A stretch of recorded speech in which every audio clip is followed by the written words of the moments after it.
नमस्कार, मैं सोनी ओझा और आप देख रहे हैं देश विदेश व राज्य की अब तक की 10 प्रमुख खबरें।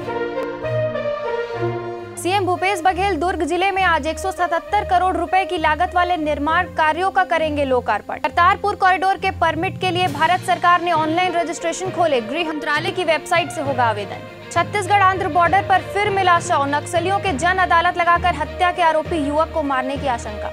कबीरधाम जिले में किसान ने पहली बार राजभाषा छत्तीसगढ़ी में दर्ज कराया केस। पाकिस्तान की जेल से रिहा होकर भारत पहुंचे 20 मछुआरे, परिवार को हर महीने 9,000 रुपए देने पर मोदी सरकार को किया धन्यवाद। राजधानी की डॉक्टर सिम्मी श्रीवास्तव और उनकी बेटी शिवली श्रीवास्तव को किरण बेदी के हाथों मिला आरपीएफ अवार्ड। कहीं गलत हाथों में ना पहुंच जाए क्रिप्टो करेंसी, सिडनी डायलॉग में पीएम मोदी ने चेताया। लखनऊ कोर्ट ने डांसर सपना चौधरी के खिलाफ जारी किया अरेस्ट वारंट। रायपुर के मंदिर हसौद में 2 दोस्तों के बीच हुई चाकूबाजी, आरोपी हुआ गिरफ्तार। तेजी से पैर पसार रहा जीका वायरस, यूपी में अब तक 140 मामले आए सामने। से ही देश विदेश व राज्य से अपडेट रहने के लिए हमारे चैनल को लाइक और सब्सक्राइब करना ना भूलें।